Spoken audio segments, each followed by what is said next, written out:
Hello, everyone. I'm Jim Garrison, and I want to welcome you to day 68 of Humanity Rising.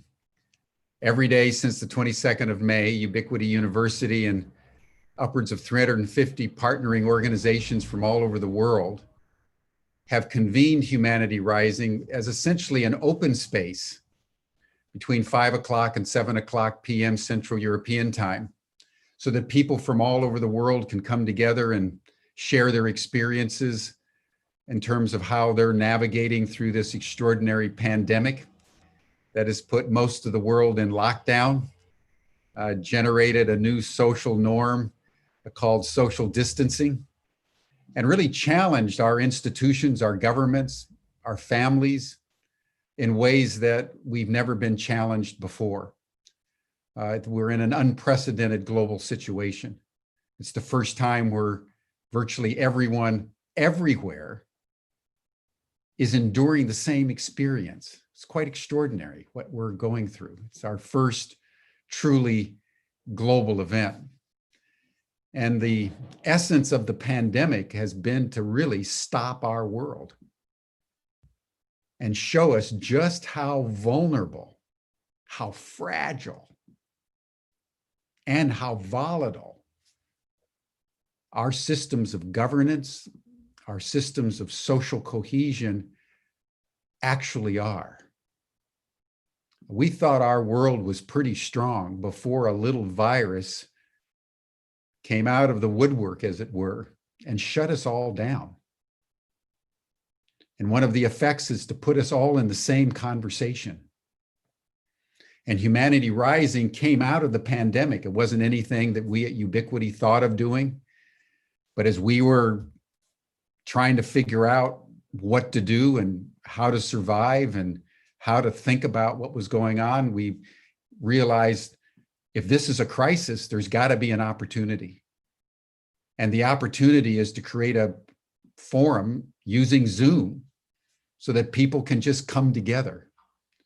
If we're all being forced into social distancing, how can we create community?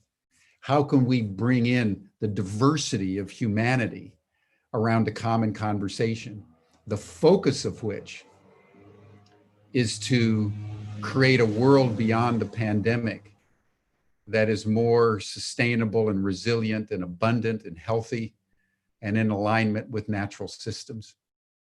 When we started the pandemic, none of us knew how long it was going to last. But it's been February, March, April, May, June. Now we're closing in on the end of July. Many countries like the United States and Brazil, the rates are going off the charts, with new records being set, particularly in the United States, with each passing day, with massive social unrest. If you've been tracking what's been happening just in Portland and Seattle, but cities all across America are molten with unrest, mostly along the trim tab of racial disparity. We heard over the last couple of days that there are now upticks in cases in India, in China, in Vietnam, Australia, Hong Kong, through much of Africa.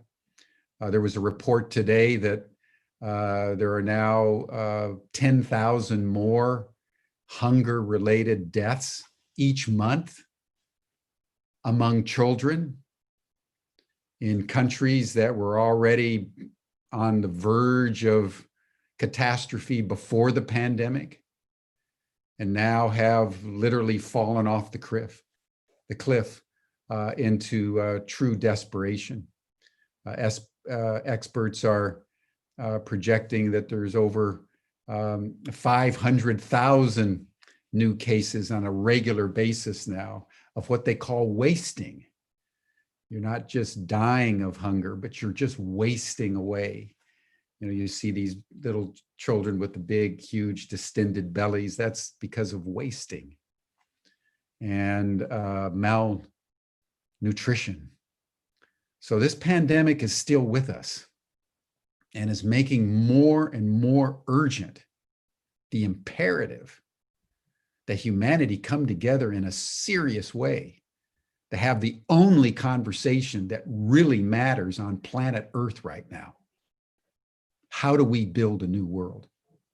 How do we use the crisis that this pandemic has shaken us all with as an opportunity for genuine human renewal? In April, as you all know, Amsterdam took the decision to engage in donut economics and put human well-being and ecological systems and constraints at the center of how Amsterdam is going to shape itself in the world beyond the pandemic. Cities from all over have joined in. Copenhagen is the most recent example, which is on the way to the decision. We've been hearing from many of these cities and organizations that are working 24/7 to get the word out there that a new consciousness is in order, that the consciousness that produced the pandemic cannot solve it. And we cannot go back to business as usual, because that's what produced the situation in which we find ourselves. So we were very fortunate to come into contact with Ed Muller, who's a lifelong environmental activist at very senior levels, and is the founder and rector of the University of International Cooperation in Costa Rica. And working with him, we put together a 7-day program on generative economics and regenerative models, donut economics. And we're now in our 6th day. And so I really want to thank you, Ed, for putting together a splendid program. And I'll turn now the platform over to you. Thank you, everyone. And if you want to have interaction with the panel, as we do every day, write your comments and your questions in the chat or in the Q&A box, and we'll be attending to those, and we'll be answering as many of those as we possibly can. And I also want to just welcome our live streaming audience, probably about 15,000 people out there, in addition to our Zoom audience. So thank you, everyone. Ed? Thank you, Jim. I'm having lots of fun this week. It's been such a energetic, positive week. All these beautiful sessions coming together and giving us hope. Hope is what we need to go forward. Hope is what children need. And that hope has to channel into co-creating this better future for all of us. I've said many times that this virus is a beautiful present that nature gave us because it still likes us. And it's giving us this as a fire drill to prove how bad our system is built. There is no vaccine for planetary collapse or biodiversity loss. Extinction is forever. There is no vaccine for the abrupt climate change we're starting to face already. We're getting to the tipping points. I mean, 38 degrees centigrade for 2 weeks in the Arctic Circle, that is going to have tremendous impact around the planet throughout the next years. So in spite of all that negative stuff that's happening all over the world, I think it's just a shakeup of humanity, and the political systems, the economic systems that we have built are totally unsuitable to, let's say, accompany society, our civilization into this better future. But we have beautiful examples. We have tremendous opportunities. I see it as preventive medicine, not to fall further ill and actually to rebuild our immunity system, which is based on biodiversity. Planetary immunity, as our immunity, is the biome that we have in our bodies that gives us the immunity. It's the biodiversity that we have in this planet that gives us that well-being, that abundance. So moving away from, I mean, GDP, just mentioning it is just so unpleasant. And seeing that my country is being torn apart because of the percentage of GDP that's going to be missing, and all these businessmen pushing to opening the economy in the traditional way to bounce back into the system. So we do have an opportunity. We have a huge opportunity. And I actually was in a meeting in Colorado about 3 years ago, and I was there for just to learn about what was happening in regenerative economics and people working in regeneration. And all of a sudden, the idea came up of setting up a group. And from there, I've been really walking alongside the Wellbeing Economy Alliance. I am really proud to be on the Global Council, and beyond that, actually pushing forward to implement the well-being economy all over the planet. It's the opportunity. We have these beautiful instruments already, and we have people pushing it. And I'm so happy to have Katherine and Amanda join us today. Both of them are just, I mean, they're rockets shooting out into the sky and landing a lot of initiatives on the ground. So I don't want to talk anymore because the important people are coming now. So I'll hand it over, I think, to Katherine first and have her do a presentation. So please, Katherine, the floor is yours. And thank you for coming, both of you. Thank you so much. And thanks everyone who's put this together and everyone who's taken the time to join. And what I was thinking, it's probably about 2 years to the day that we met in San Jose, and I'm very thankful every day that our paths crossed and that we're able to work together in this joint effort, and with so many people around the world linking arms to create a better world. But thanks to Jim and to everyone at the university and at Humanity Rising for inviting WEAll to be part of these conversations. I'm going to just quickly share my screen, so bear with me while I quickly pull up little PowerPoint. And all right, we're going. So I'm going to talk for a little while, probably not the full hour that we've been allocated, because we want to try and have as much of a dialogue with folks who have taken the time to join and answer questions and discuss and hear people's views. But I want to tell you a little bit about the story of the Wellbeing Economy Alliance. I'll come to that towards the end as a way of sort of pulling it together, but reflect on why we need a wellbeing economy and really what it might entail.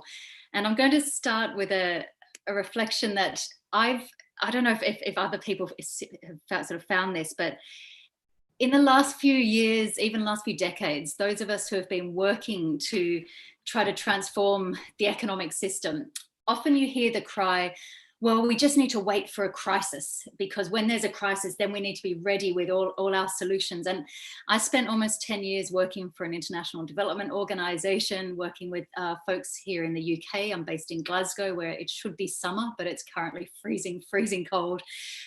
Working with folks at the, really at the sort of the front line of poverty and inequality. And every time someone said we need to be ready for the crisis, that's when change will come, that always really frustrated me, because it felt a very privileged position to take. It almost was ignoring that so many people, so many communities and countries around the world were already deep in crisis because of the nature of the economic system. And then over Christmas and into New Year, this happened in my home country of Australia, these unprecedented bushfires that on the most enormous scale, tearing up the east coast of Australia. And this picture, I think, is extraordinary, because it's this little boy called Finn. And literally he lives in a town called Malakuta, which is on the south coast of Victoria. And the whole town was evacuated onto the beach. This picture was taken about lunchtime, but you can see how dark it is. And then the Navy had to come and sort of rescue these families and this whole town that was evacuated to the beach. And so our year had already started with people wearing masks. And I thought, okay, people wanted a crisis. This is the crisis that will wake up the world. This will wake up political leaders in countries like Australia that have been denying climate change and celebrating coal industries, and media empires who are just reinforcing business as usual. I thought the Australian bushfires were the wake-up call, because they touched the very privileged as well. It wasn't just disadvantage, it sort of reached into the hearts of the people who had money and wealth. And that didn't happen. And then the next crisis of the coronavirus crisis, as Jim was outlining, is, just ravaging across the world in so many different layers, and we're already adjusting to having to hug our relatives through plastic here and put up these barriers around each other and distance ourselves from each other. And I think that the issue is that if we do not take this moment of upheaval to bring about the transformation that we need, we will have lost the greatest opportunity to bring about the change our society needs. And Amanda and I are lucky to work with amazing young people in WeAll Youth. And these are incredible young people around the world who are basically have come to WeAll, which I promise I will tell you about WeAll later. But these young people have come to us and said, these banners that we take to these Friday for the Future strikes that say system change, not climate change. We want to put this into practice. And there's an amazing young man, Sam, who's based in Edinburgh, who I work quite closely with. And he wrote last year, he said, we have long known, because of social injustices, just how much we need to transform our economic system. And then he said, the climate crisis essentially starts the clock ticking. It gives us a decade, if we take the findings of the IPCC seriously, gives us a decade to make that transformation. And I think now what COVID has done is it has given us the political space and smashed open what political scientists would describe as the Overton window. It's smashed open what has been dismissed in the past as heretical or politically unfeasible in ways that we could never have imagined. Governments are taking unprecedented steps. So we are now in this moment of extraordinary change that we need to hang on to, we need to mobilize, and we need to make the most of. Because the risk is not the risk of returning to business as usual. The risk is returning to a sort of business as usual, that labour rights and environmental regulations, such that they were, will be dismissed as luxuries that we cannot afford by those who say we just need to get faster economic growth. So that's what the choice is between a more toxic, uglier, more inhumane form of business as usual, or really taking the time and the effort to mobilize and work together to create a wellbeing economy. So that's where we're at. These are these new realities and new times. And I know it's creating a lot of opportunity and creating a lot of stress, but it's amazing to see conversations like this where people around the world are coming together to say, well, what does different look like? And I want to just really briefly sketch why we need to pay attention to the economic model. And I know that some of the conversations you've already had over the last week will feed into this and sound familiar. But in my mind, there's a couple of sense of concepts that really help piece together how and why the economic system that we've had pre-COVID, that BC, before COVID economic system has run its course. And the first is this idea of diminishing marginal returns. Now, if any of you are economics economists or economics graduates or economics students, you'll be familiar with this idea of diminishing marginal returns. It's the sense that you get less utility the more you have of something.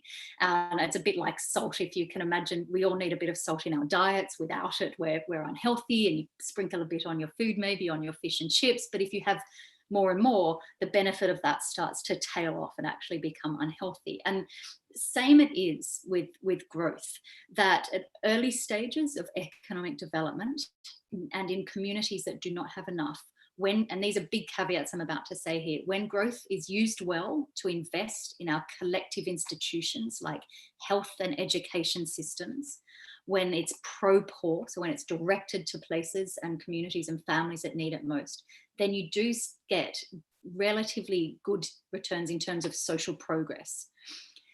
The challenge is that those returns start to tail off. And so whether we're looking at life expectancy or literacy rates or subjective self-reported well-being measures or all the whole wide range of measures of progress, they would tail off the more economic growth we've got. And I could show you and I didn't want to make this a chart heavy presentation, but I could show you charts of things like the genuine progress indicator that shows that in the post-war era, what people described as a golden age of capitalism, when we had progressive taxation system, where countries were building their welfare states, when they're investing in education for all, you did see things like the genuine progress indicator and GDP per capita rise together.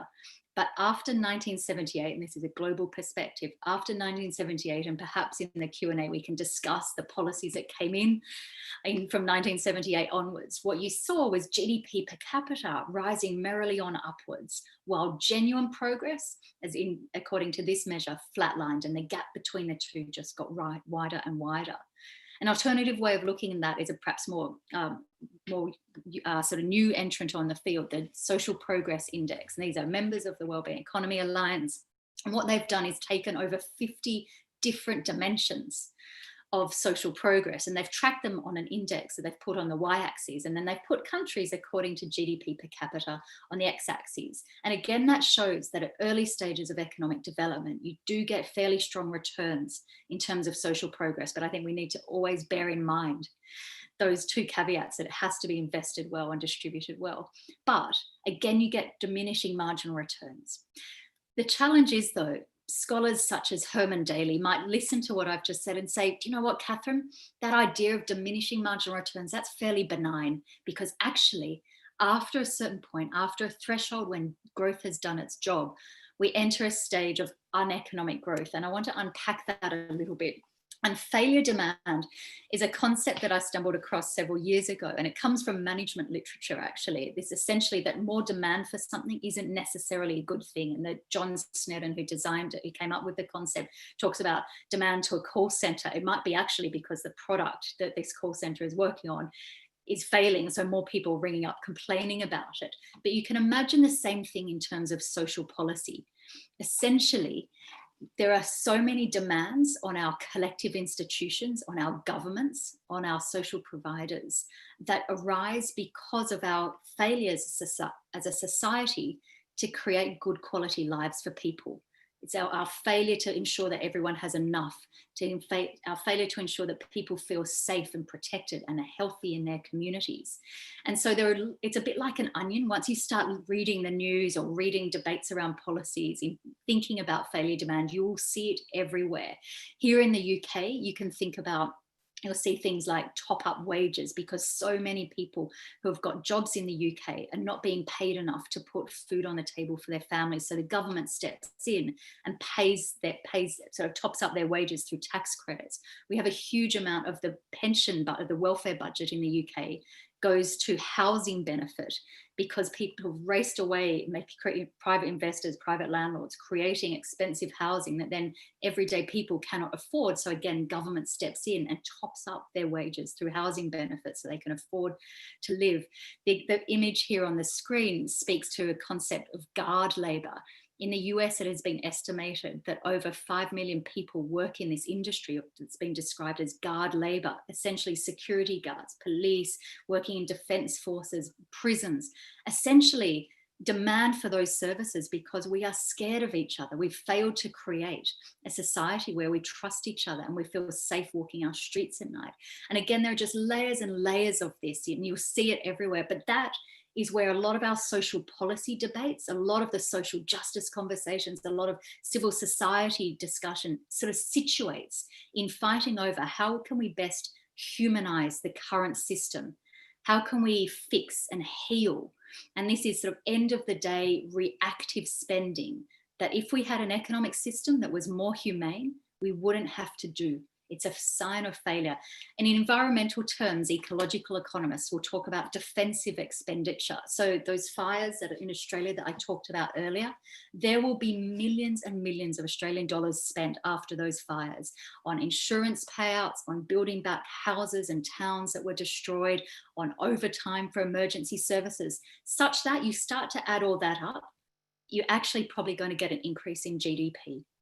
And so this is where someone like Herman Daly would say, that the idea of diminishing marginal returns, that's a benign way of looking at things, because actually you add up all these things like failure demand and defensive expenditure, and you're into the terrain of uneconomic growth, with so much of what we're spending is actually a dire indictment on our economic system. And you can also think about this in individual terms as well. And this is a concept that comes from one of my favorite economists, Manfred Max Neef, who passed away last year, where he talks about the idea that we, all of us, wherever we are in the world, have fundamental human needs that unite us. These are common to us. across the world, but we have different ways of satisfying them that depend on our location, our culture of the town or city we're in, or what our priorities are. But then he warns against this idea of pseudo-satisfiers. And you'll see this all the time. And particularly, I live in a town, Glasgow, where it's essentially an economy built on consumption and shopping. Prior to COVID, I mean, if you go into the main city on a Saturday, it was like going through this rat race of folks spending money. Scotland is very proud of its industrial history and shipbuilding history over the last few decades. Glasgow advertises itself as a city that was once the second biggest city of the British Empire, and it is now the UK's second biggest shopping destination. That's the economic transformation. And I say that because often consumption is reached for as a pseudo-satisfier. What is it we're trying to satisfy? Our needs for belonging, for social affiliation, to feel part of a community. And we're reaching for the pseudo-satisfiers of certain handbags or mobile phones or the right sort of trainers. And we're seeing advertisers, this is a bit of a side issue we can talk about later perhaps, we're seeing advertisers hang on to this. And so there's a large sunglass company that I won't mention, but we can talk about later. One of their recent ad campaigns is all about belonging, which is, of course, a fundamental human need. It's all about belonging to a family, to a city, to a community. And then their solution, propagated by the advertisers, is to buy more sunglasses. It's extraordinary. So you get the idea of pseudo-satisfiers. The problem is we've also been reaching for GDP as a pseudo-satisfier. We know that what really matters to communities are things like a stable job, financial security, decent local environment, having a sense of purpose. And yet our default political systems, the solution we have been offered is reach for faster GDP growth, because the assumption has been if we grow the economy, we'll be able to spend on all that failure demand, we'll be able to have jobs, we'll be able to reduce poverty. The challenge is that we can no longer assume that connection exists, that read across between a growing economy and quality of life has broken down, not just in the global north, the rich industrialized world that has got plenty. In places like Nigeria, they've had growing GDP in the last few decades at the same time of rising levels of poverty. We've had growing GDP with terrible levels of jobs or bad jobs. So there's pseudo-satisfiers in the form of reaching for GDP as a solution to all our problems when it is long beyond its use-by date. And so what we need to do is recognize that in rich countries that have entered the terrain of diminishing marginal returns, where they're starting to see so much of that expenditure and that push for growth be siphoned off in failure demand and defensive expenditure, we need to recognize that those countries perhaps actually have arrived, that they've got enough wealth and resources. The challenge is that they are absolutely terrible at sharing and cherishing those wealth and resources. And so if they actually allow themselves to recognize that they've arrived, they've got enough, that's a very, very different economic project. And that's about making ourselves at home. And that is a conversation about building a very different economic system, one that we described as a well-being economy. It's one that's much more about attending to how do we share those wealth and resources, how do we cherish them better, how do we make the most of that plenty that Mother Nature and all the science and innovation and all the human creativity of the last few centuries has offered us. How can we make ourselves at home with that? And so this is where the wellbeing economy agenda comes in. And it's not hard to think about what's at the root of and what's a common kernel of the wellbeing economy. And actually you see it if you look in religious texts, if you look through some of the popular songs and music over the last few decades, if you look at neuroscience, that when it shows the brain scans of people, when it lights up, when human beings light up, when they're stressed and anxious, or when they're content, when they don't have the stress hormone cortisol racing through their veins. We see that also when you have deliberative conversations with people, when you sit down with communities and have a discussion wherever you are in the world about what makes people, what matters to people, what makes them happy, what makes them feel content. You will hear very, very similar stories that all paint a picture about what matters most to people, about sense of purpose, about security, stability, local environment, and dignity. And the challenge is that that is so profoundly misaligned from the outcomes of the economic system that we have created for ourselves these last few decades, that politics and power has created. And so when we wanted to sketch what a different economic system that was much more aligned with what people and planet really needed, at the Wellbeing Economy Alliance, we reached out to our members and said, what is it that we all need? And I'm going to share with you some of the answers, and we clustered them together.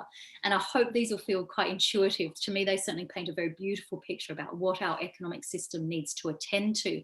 And so the first one is about connection. It's about sense of belonging and redesigning our institutions so that they are about serving the common good, rather than being geared up to deliver faster GDP growth. It's about participation, ensuring that people are engaged in their communities, having our economic systems rooted locally, rather than being designed to be siphoned off up to remote shareholders that are raking in the money. And you all know who I mean, raking in the money during times like the COVID crisis. It's also about nature, recognizing that we all depend on the natural world. Our society and our economy and are embedded in the wider ecosystem, but it brings intrinsic value. And our economy should be about not just making it more sustainable, but more proactively regenerating that. And I heard, you've got Eduardo here, one of the great experts in that. And you also heard from John Fullerton recently. But also, we all need fairness. And that has to be about massively attending to all the issues of injustice in all its dimensions, whether it's horizontal or vertical inequalities, and ensuring that we massively reduce the gap between the richest and poorest. Very happy to talk about that, particularly later in questions. It's something I've worked on for a long time. How do we design our economic systems in a way that has fairness and justice at its heart? And finally, it's about dignity, ensuring that everyone has enough. And I know you talked about the donut recently. This is about lifting people up above the social foundation of that donut, making sure that everyone has enough. And we don't have these extremes of people adding to their rents and to their bank accounts and buying third, fourth cars and planes and houses, while a huge majority of people are still living in poverty. 1 in 9 of us going to bed hungry at night. And if we take a more ambitious poverty line than just the $1.99, the evidence is that almost half the world's population is in what you might call under the ethical poverty line, enough where sort of a point at where it starts to impact health. Again, happy to talk about that later. And so the point is, you put all these together, and these are the core elements of a different economic system about connection, participation, nature, fairness, and dignity. And if we're going to take that seriously, we need to roll up our sleeves and fundamentally transform how the economic system operates and design our economy in service of those needs, rather than in service of faster GDP growth. Now, I want to just share some of these way markers, and these are completely arbitrary lists. So I'm missing loads of important things, but I think what it's nice to do is to remember that we are not starting from scratch here. This conversation has long roots over many decades. And so we're standing on the shoulders literally of intellectual giants and amazing activists who have been working on this for a long time. And so this is a very selective list. It's not at all comprehensive, but it's just to give a sense that we are part of a wider movement that has been working for many years. And I wanted to start with the 1968 Robert Kennedy speech that he gave in March 1968, just a couple of months before he was assassinated on the presidential campaign trail. I suspect a lot of you joining today have heard that. If you haven't listened to it and played it loud on YouTube with the volume turned up, it's really worth doing, because it's the most poetic tirade against GDP that it is possible to imagine. And it just reminds us that even prior to Kennedy's speech, the designer of GDP, Simon Kuznets, back in the 30s, was warning us against using GDP as a measure of the welfare of a nation. But just a couple of years after the Kennedy GDP speech, the Club of Rome, of course, published their Limits to Growth report. And all the evidence since tracking whether their predictions were on target is ringing the most ominous warnings that all their evidence of us pushing up against the limits to growth are starting to come true. And there's folks who would argue quite strongly and persuasively that the pandemic is one of those examples. But the same year that happened in the tiny little kingdom of Bhutan between India and China, the king of Bhutan at the time declared that gross national happiness was more important than GDP growth, and setting that little country of less than 1 million people off on a journey that has shone a light of doing things differently for a lot of people in the Beyond GDP movement for many decades. Now, race ahead many years, we find ourselves hit in the late noughties with the global financial crisis. And again, this was one of those crises that people said, here we are, this is a moment of upheaval. Let's make the most of this to bring about the change. What happened? We didn't. Governments around the world, in the face of the global financial crisis, just pushed down faster on the accelerator of GDP growth. In countries like the UK, where I'm based, we saw huge amounts of austerity in an effort to pay back the growth, the debt, in order to get the economy growing again, that caused huge damage to people. And we saw, as a result, life expectancy falling, health inequalities rising, food banks rising in one of the richest countries in the world. Just the year after that, this is the famous Commission on the Measure of Social Progress that Joseph Stiglitz, Amartya Sen and Jean-Paul Fatoussi were commissioned by President Sarkozy of France to write. And this, of course, brought together and gave a bit of a shot in the arm of the Beyond GDP movement, really reminding us that we needed to reach for different measures of progress and pointing out a lot of the flaws in GDP. A couple of years later at the UN, Bhutan, together with the then President of Costa Rica, worked together to bring in a UN high resolution on a new, it was meant to be, so it's an interesting footnote, a new economic paradigm. It was downgraded to a new development paradigm for reasons that only those at the heart of the UN will understand. A couple of years later, of course, we had the SDGs, love them or hate them, and they've certainly got their flaws. They have set out, amazingly, of a whole lot of countries signing up to a different purpose for what our economies and what our societies need to deliver.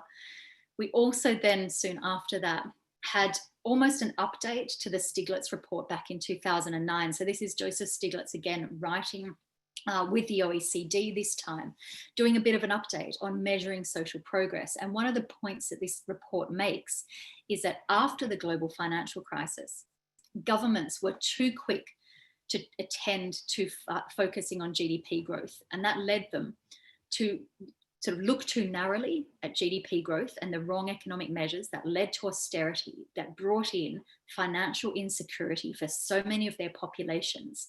And we know then we can look back with the benefit of hindsight of that financial insecurity and see all the different political ruptures and political earthquakes that came after that. And so we can almost start to see some red lines being drawn between the focus on GDP and where we find ourselves in 2020 in terms of politics around the world. I'd love to hear folks' views on that later in the discussion.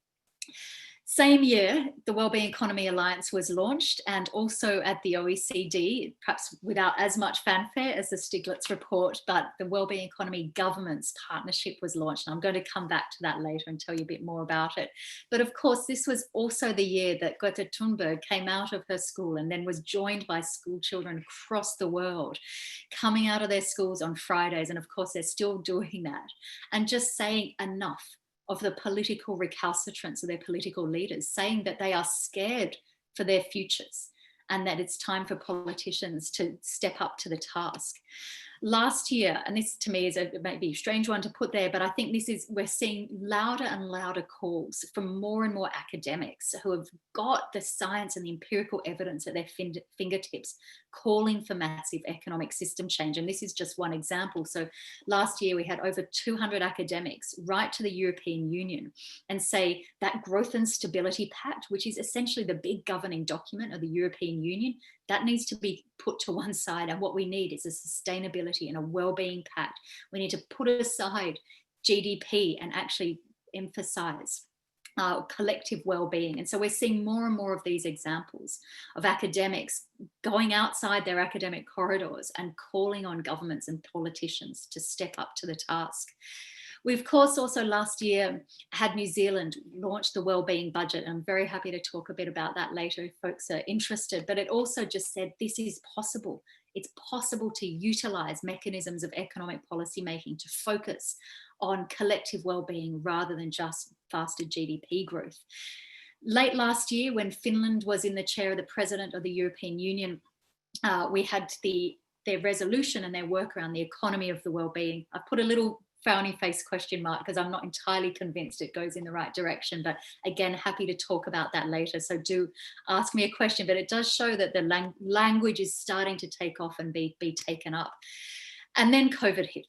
And so these are just some examples of the journey that we're on, this sequence, this momentum that's building, this avalanche of change that's coming perhaps. And so I wanted to really think about, if we're serious about building a wellbeing economy, what does that mean?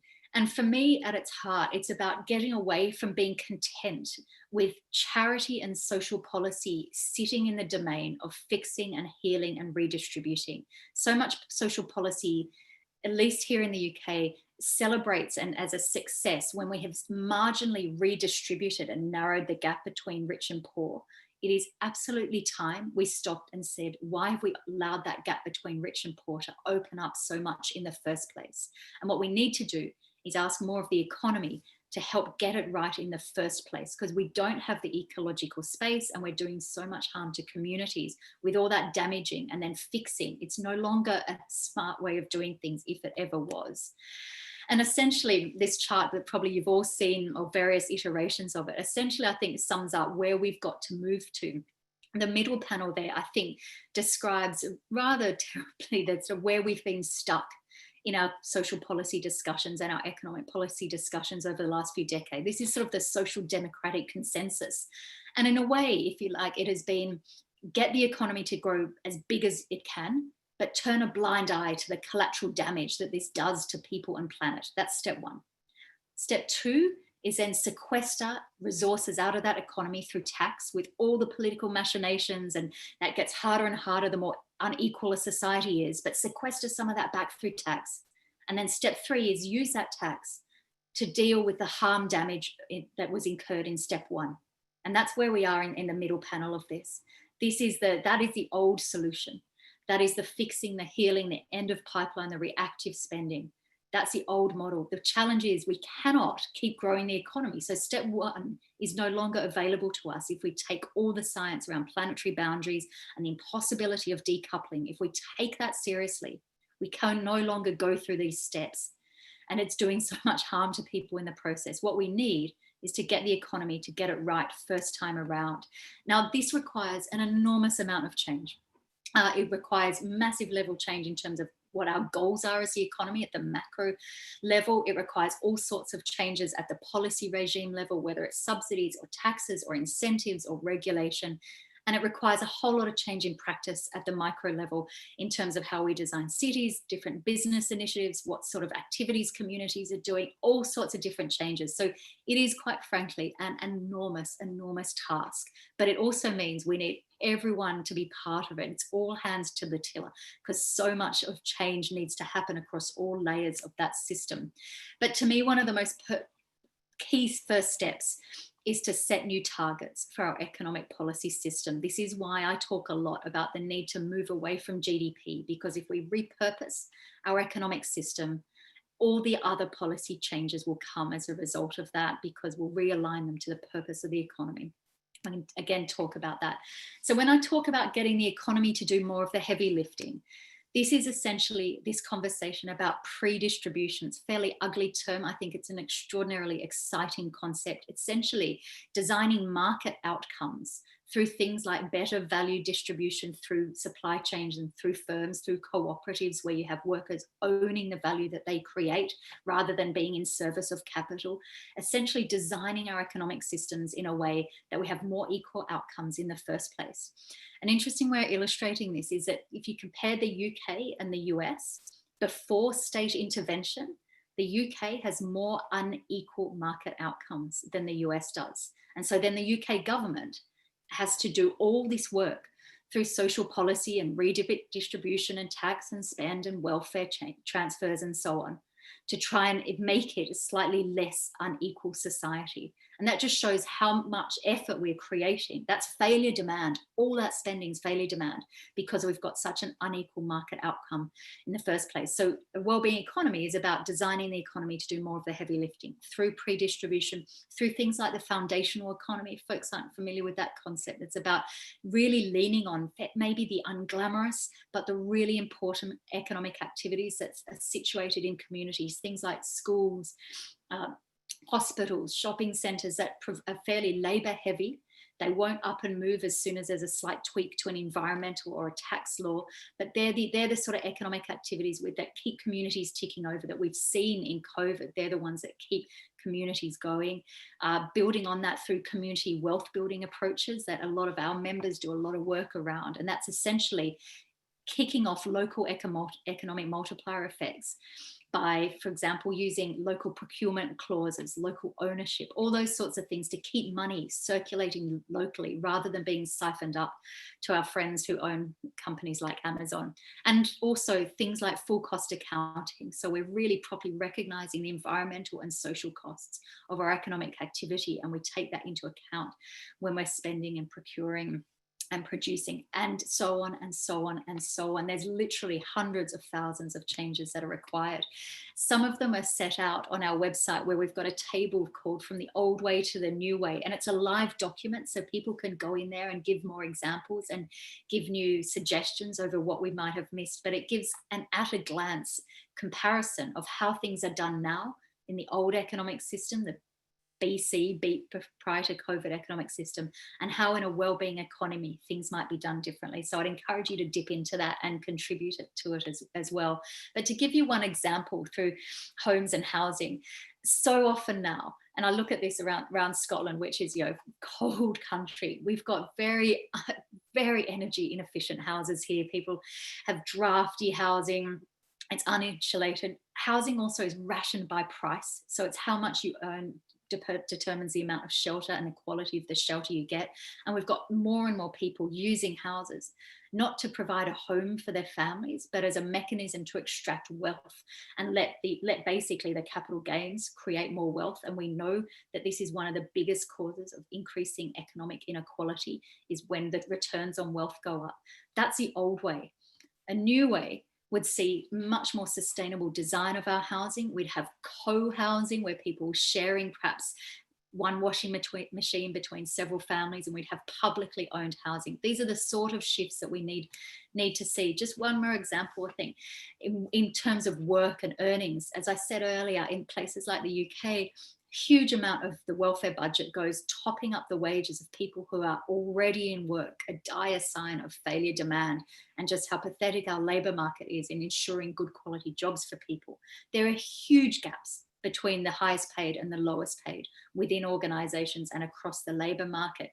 We see this obsession with specialisation and atomization, where people are sort of really having to only focus on a very narrow type of task, so they don't get the benefit of seeing a job through or learning different skills. And perhaps most perniciously, we see people being treated as just-in-time inventory, quite literally on demand at the click of an app, through the zero hours contract economy, the gig economy, and very much seen by employers as a cost to be reduced rather than a workforce to be celebrated. In the wellbeing economy, we would see workers treated as human beings. We'd see purposeful jobs designed with task rotated, autonomy devolved, have people have the chance to follow a task through, so you get a greater sense of purpose and satisfaction. We'd see work shared, so shorter working weeks for those who have too much and those who don't have enough work, having more access to hours and more days at work. We'd perhaps see more workers actually owning the businesses through workers' cooperatives, for example, so they're actually capturing some of the value that they create. And we see that wages, and this is something that's become so acute and brilliantly, finally exposed as a conversation in society because of COVID. We're seeing in the past, we'd had a huge misalignment between the social value of an activity and the amount it was remunerated. And now we're finally seeing a conversation about key workers who are keeping our societies going, keeping people alive, actually talking about, do we need to reward them better? So we see a much better allocation of resources. Finally, in terms of mindsets, The old way was that there is no alternative. In a wellbeing economy, and this conversation has to be about recognizing that not just are there better ways, but as we've already heard from Edouard, there are thousands of alternatives already out there. People, businesses, communities, policymakers already rolling up their sleeves and creating the wellbeing economy in microcosm. This is what the mindset shift we need to have. And we should remember that our economies are not on a par with society or the environment. They should be in service of environmental and social goals that we talked about earlier. What's heartening is that there is lots already happening that show us this direction. The good thing is this is not a step into the unknown. There's loads to happen. And we're already seeing workplaces celebrating their employers, creating decent work, sharing work better through shorter working weeks. We're seeing people designing jobs to give much more satisfaction. And we're seeing places being designed not for consumerism, but for coming together as communities. We're seeing examples of this all over the world. We're seeing this circular and collaborative economy, whether it's sharing books here or sharing houses in co-housing or sharing cars through the collaborative economy. Here's an example of co-housing down in Leeds, where these 25 families share these 5 washing machines in their co-housing estate, a lovely place called Lilac. This is a beautiful example to me of the circular economy in action. This is on an island off the west coast of Scotland, where there's a whole lot of whiskey distilleries. And for years, the heat from the local whiskey distillery, one called Bowmore, if you're a whiskey drinker, you'll know it, has been used to warm up the local community swimming pool. Just an obvious example of when communities work together and know each other, they can really see those opportunities to create waste, to utilize waste from one production process into another aspect and really keep that virtuous circle going. This is about cherishing those resources that we've got. And finally, there are politicians who are having a go at this, thank goodness. Perhaps they're few and far between, but we need to celebrate them and have their backs and shine a light on what they're doing. And so WeGo is something that the Wellbeing Economy Alliance instigated several years ago. And it's essentially governments that are recognizing that in the 21st century, no longer is it okay to just have GDP as the North Star. Collective well-being needs to be the purpose of development and progress and success of a country. But they also recognize that none of them have all the answers. And so what they want to do is collaborate and share and connect with each other and work together to try to realize how and improve on putting collective well-being at the heart of economic policy making. And it's led now by Scotland, joined by Iceland and New Zealand and Wales, and we hope a few more governments will be joining in the coming months and years. These are the sort of government initiatives that we need in the 21st century if we're going to have a chance of realizing the Sustainable Development Goals, of addressing inequality, of addressing environmental breakdown. And if you think about it, this is quite a contrast to how geopolitical groupings have operated. Power on the global stage is essentially according to how big your GDP is. The entry ticket to the G7, to the G20, for example, is how big is your GDP. WeGo is about saying the entry ticket is, do you have sincere intention to build a wellbeing economy in your country? And it's a really exciting example. It's small, but we're trying to do all we can to breathe life into it and share the lessons that come from WeGo.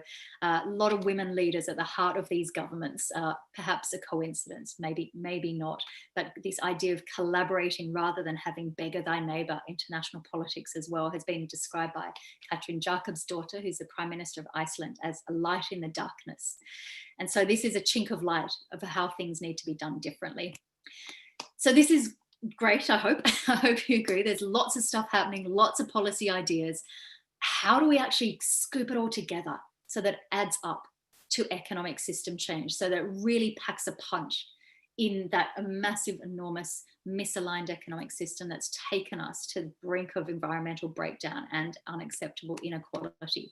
This is partly why the Wellbeing Economy Alliance was started a couple of years ago. And I describe WeAll as having many mothers, in that it was a lot of different organizations from the US, from Latin America, from Europe, from UK, that came together saying, if we're going to have a chance to transform the economic system, we need to collaborate like we have never collaborated before. It's about linking arms, supporting each other. And this is our strategy tree, where we recognize that in order to get economic system change, we need to build power bases, whether these are geographic hubs. So there's a WEAll Scotland that I'm really proud of that's just recruiting for new board members at the moment. It's working to bring about the conversation around wellbeing economy in Scotland and work cross-sectorally. There's WEAll Canada bubbling up, WEAll Australia, lots of local geographic hubs bubbling up. There's WEAll Youth that I talked about earlier. We've got a WEAll Citizens platform where people, wherever they are in the world, whatever organization they work for, can go on to WEAll Citizens to share hope and share value with each other's work. And we're working, of course, with the governments, with WEAll governments, to put wellbeing ideas into policy making. But those power bases need to be fed by bringing together the knowledge and the way that we talk about the economic system. And so Amanda, who you'll hear from shortly, she's working to bring together and synthesize all the knowledge that's out there. And I often describe it as a bit like if someone was in a massive empty ballroom and they took a bag of marbles and they threw it across the ballroom. There is so much knowledge out there. It's in academic journals, but it's behind paywalls. It's in grey literature. It's often using different terminology, but talking about the same thing ultimately. And our job is to bring that together and synthesize it and make it accessible in ways that anyone can reach out for it and find useful information to build a wellbeing economy, no matter what their sphere of influence. And we're also working on narratives. Ronald Reagan, someone who I don't often quote, but back in 1983, Ronald Reagan said, "There is no limit to growth because there is no limit to human imagination." And I think now it's actually our limited imaginations that is stopping us imagining an economy that is better than growth.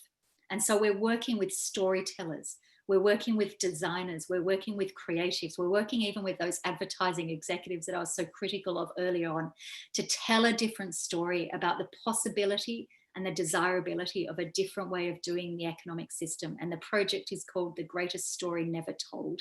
And we're wanting to use this to just open up the imaginations and inspire people and help people realize this is possible and it's going to be awesome. And we all need to work together to build a different economic system.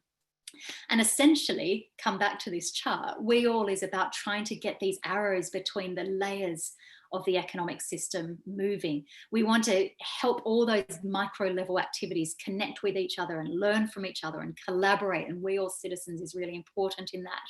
But we want to take the lessons from practice and take it up to policymakers and governments and politicians and say, you need to create policy regimes that are much more on the side of things like cooperatives and more on side of community wealth building and more on side of participatory democracy and more on side of shorter working weeks and more on side of the circular economy and the collaborative economy.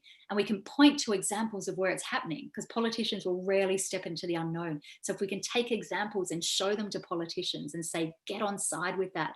And then of course we want to work in changing the purpose of the economy, hence why we talk about the beyond GDP imperative and how we need to have a different North Star for our economic system. And it's essentially about supporting those pioneers, having their back, because do you know what? It is really hard when you're going against the system, when you're trying to fight the dominant discourse and the orthodox way of doing things. It can be lonely and it can be bruising. And so we're also creating spaces to support those pioneers. And these are all our members. We've got over 150 members now, and we're wanting to support them and have their back and connect them with each other to encourage them and help them have more impact. And as I talked earlier about the Overton window, this is a cartoon form of the Overton window. It was shared with me by a friend from Australia who was working on the equal marriage campaign a couple of years ago. And this is what we've got to do. We've got to move this conversation about the possibility of a different economic system from being unimaginable and dismissed as ridiculous, and actually move it up and open that window of political and public acceptability, so that politicians can actually start creating the regime change we need. And it is a hard journey, but I tell you what, when I first started working on the Beyond GDP space over 10 years ago, I'd have to go into meetings with other civil society people or with government, and I would have to spend half that meeting outlining the flaws in GDP. I don't have to do that anymore. Not because of me, but because that movement has created it. People get it now. We're now at that stage of, okay, not if, but what do we replace it with? So things are moving.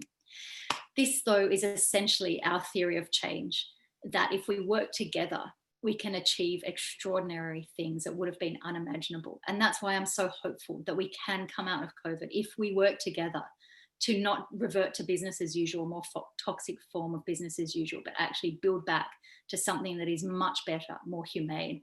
And just to remind you, we have a hell of a lot of fun doing this as well. This is some of you will recognize some faces here, but this is the Wellbeing Economy membership were able to meet in Malaga last year, back in days before social distancing. But we have a lot of fun doing it because a wellbeing economy has to be fun. It has to be awesome, and getting there, not just the destination, but the journey has to be fun as well. And so you're all really welcome to join us. Thank you so much. Wow, I couldn't get the grin off my face, and it kept on growing and growing and growing. Thank you, Katherine. That was fantastic. Yeah, a few years ago, I felt like that little bird on the lower wire, but now we're family, and it's a growing family. It's a community, actually. So thank you for that. It was so inspiring. And actually, this is the hope that we need to give the younger people, that if we join efforts and co-create this further, build it together, we have a chance. Amanda, I'll pass it on to you. Yes, absolutely. So first of all, Katherine, amazing presentation. And also been really enjoying looking at the chat box and seeing some of the questions that have been coming through. So I've tried to think about them a little bit in terms of sequential order, of also what would make sense in terms of covering first. And so for me, at least, I always like to start with some background and context. So we did have a question relative to Katherine's point around what happened after 1978. Yeah, and I think that this is an important question in terms of laying the foundations for where we're coming from, and also some of the questions that came from what are the risks of falling back there, and where do those ideas come from, and why are they still perpetuating so strongly in the face of a wide recognition of their dangerous nature. And so people call it a lot of different things. They call it neoliberalism or market fundamentalism or trickle-down economics. But generally in the 70s, what happened was there was a bit of an experiment that came out of the Chicago school. And there was Milton Friedman, an economist. They instigated a bit of a coup d'etat in Chile as an experiment. So there was a government, the Allende government, and this is really interesting because they were pushing for a lot of international reform, so including the creation of a UN body for transnational governance and making sure that there was more accountability for how multinational corporations, financial transaction and flows, equitable distributions of wealth, things like that. And so then this government was, the Allende government was pushing a lot for those kind of initiatives in the UN, and ultimately became overthrown by like a military coup. And in its place came this experiment of what if we just remove the government from the economy altogether, theoretically. And we do that by three major principles. One is deregulation. So removing any sort of strict regulations on environmental practices, labor standards, these sort of things. Privatization, so privatizing social services, state-owned enterprises, any space where the collective was kind of owning something and bringing it back to the private sector for greater efficiency. And then the third is liberalization. So the idea that you need to open yourself up to international trade and shouldn't be protecting any of your own domestic industries relative to imported ones. And what that meant was not only was this experimented in Chile, but then with Ronald Reagan and Thatcher, it kind of became an ideological, hegemony in some way, right? Like an ideology that was so prominent and was pushed then through the World Bank and the IMF as the one size fits all way to manage an economy, regardless of your context, your level of development, your culture, your objectives, that this was the idea. And this feeds into what Katherine was saying, because the idea of those three tenets was to boost GDP. And so the idea that if these work for boosting GDP, then we're fulfilling our government function, which is to grow the economy because it'll trickle down and everybody will be better off. But obviously what ended up happening, as we've seen, is that it led to extreme increases in inequality between countries and within countries. So as a result, and also completely disregarded any environmental considerations. That was just, let's not worry about that. Yeah, we'll get to that later. And so as a result, this became the major dominant paradigm for economic development around the world. And as a result, we saw huge consolidations of power by multinational corporations in the global sphere, huge failures to responsibly sort of manage economies and invest in the long-term needs of society, like education and health systems and environmental standards and things like this. And so I think it was, so Victoria asked what happened post 78, and that's sort of I would say a brief summary of that. But then Rajinder was asking, and so what's the risks of spiraling back to this, right? And I think that this is part of the challenge that we're in, is that a lot of countries are still based in that mindset, this idea that we need to boost the economy for the economy's sake, that we are so tied together that most countries don't feel they even have the power to change the economic system, even if they wanted to, because there's so much external influence and constraints on their political sort of space for navigation.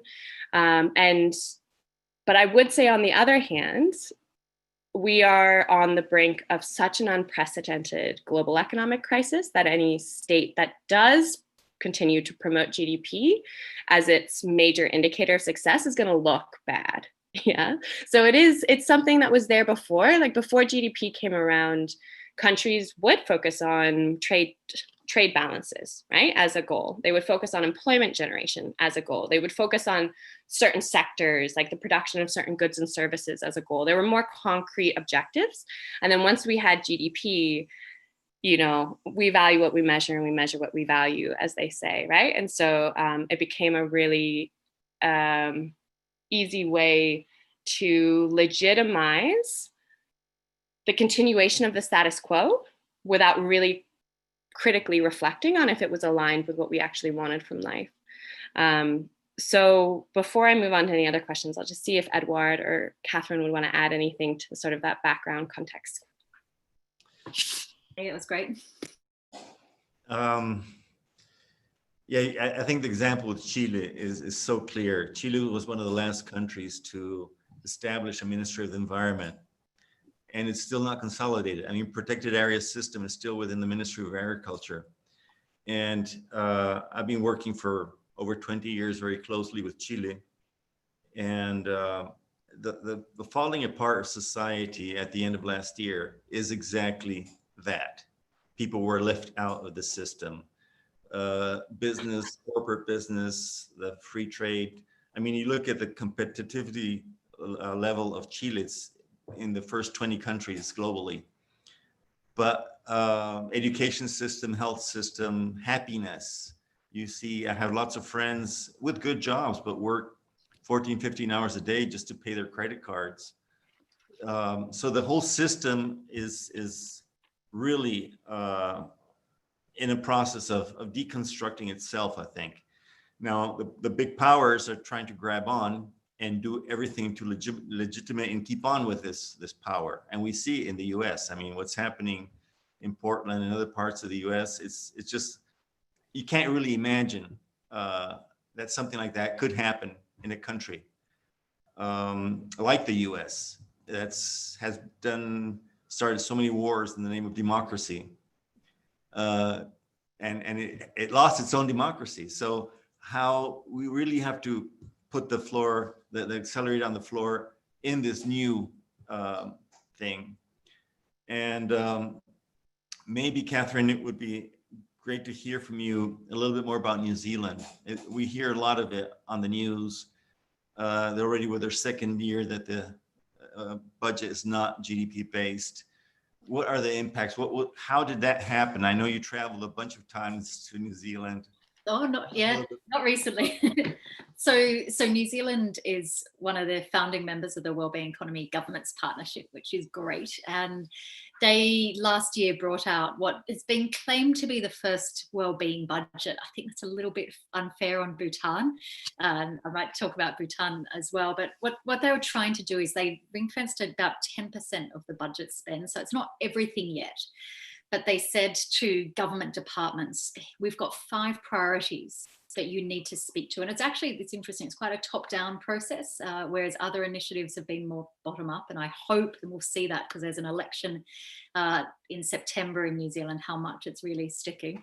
But they built on something that the Treasury in New Zealand had been working on for a long time, the Living Standards Framework. They've been working with the OECD about how do we take a broader dashboard on what progress is about. And within that broad dashboard, they came up with 5 headline priorities. And it's things like transition to a low carbon economy, supporting Maori health, tending to mental health problems, those sorts of things. And they said to their government departments, if you want spending allocation, the way you'd usually come to the Treasurer or the Chancellor and say, we want, here's our budget bid.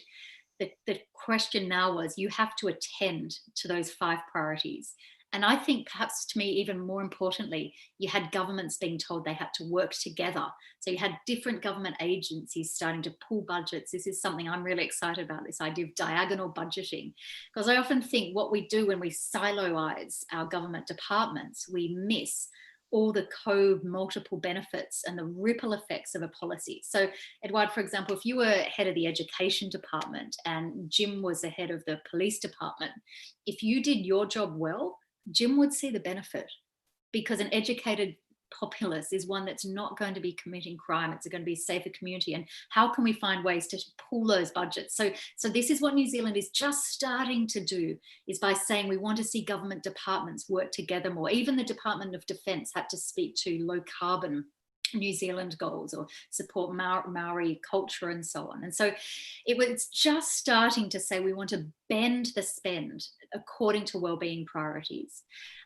I'd have to put in a sort of plug for Bhutan, because I think what they do is they go a little bit more upstream. A lot of the spending in New Zealand was on more mental health services. They did a lot of great stuff on perhaps more upstream in terms of the environmental side of things. So investing in their rail system, in low carbon, low emission, low methane agriculture. And agriculture is a huge part of New Zealand's environmental emissions. So it was good on the environmental front. On social policy, it's still relatively downstream. And I mean that in the sense that it's still that treatment space that I talked of earlier. But to give you a contrast, and this is something that's very live in the UK, and I talk about wellbeing as having a duality of the 2 SCs. So the 1 SC is a downstream one, that's survival and coping. And that's where people who are grabbing onto the wellbeing agenda use it to call for more investment in mental health treatment services, for example, or mindfulness classes. Now, all of that's really important, because surviving and coping in an inhumane system is so important. It's humanitarian intervention, so we absolutely should be doing it, but it's not good enough. And so the other SC is system change, and that's where the wellbeing economy agenda is about. And so a long way of coming to Bhutan. What Bhutan has done, they've got their 9 domains of the Gross National Happiness Project, and they look at deficits where people fall below a sufficiency threshold in terms of well-being. And they realized that, for example, rural communities had lower levels of this multidimensional well-being, and women had lower levels of this multidimensional well-being. So it's not just happiness on a scale of 1 to 10, it's a very rich conception of well-being. And instead of prescribing Prozac for women in rural communities or talking therapies, which of course probably would be helpful in helping them survive and cope, they built roads and connectivity for rural communities. And they worked on increasing women's political participation and other sorts of examples. And to me, that's the sort of journey of going really upstream and asking, but why, but why, but why? And that's where the site of action should be about. And that's where I think the wellbeing economy agenda is about. So long way of answering it. New Zealand's great because it is so high profile and it's putting this conversation on the map. And there's a nice humility from Jacinda Ardern and her finance minister, Grant Robertson, because they've said we may not see the benefits in our political term. These things take a long time. We need to have long-term mindsets to be able to take account of this. I'll stop there to let Amanda deal with some. It's interesting. Through Common Earth, which is an organization linked to the Commonwealth, we have a project where I am co-leading with New Zealand a road mapping process for regeneration of the whole country. So in parallel to the Regenerate Costa Rica, there's this initiative in New Zealand. We've seen a lot of things in common, but a lot of different things. One of the interesting things they did was actually the indigenous people drew the donut the other way around. People can look it up, the New Zealand donut economics. It's just exactly the inverse, because for them, the environment is at the center. And this, actually, that's the way it should be. The environment is what gives us all the opportunity to thrive. But one of the things that is challenging about doing a roadmap for regeneration is the disconnect between sectors and the permanent fight that we're facing from the big business schools that are pushing for bouncing to the old system, that are pushing to open the economy no matter who dies, because the economy is more important, all these other things. And one of the things that I tried to do when we organized this week with Jim was bring in the real big, not big, the initiatives I think are really doing something important and that should be supported. But we still see a lot of separation between initiatives. And I know Amanda is working on policy development. We're in a group there. Maybe Amanda, can you actually speak on how these policy briefs and how we can actually move forward, bringing more nations in, bringing more groups in, bringing more people together, bringing more of these great initiatives to actually join efforts to co-create real big solutions. One of the things when I started working on the Regenerate Costa Rica project about 3 years ago, was I was so surprised when we started mapping success stories in the country. We have permaculture initiatives. We had food forests with abundance of food and eco-villages all over the country with tremendous success. And they were all looking at their belly button. You know, they're not cooperating. They might be a few kilometers away and they're actually competing, because they compete for students and they compete for resources and they compete for funding.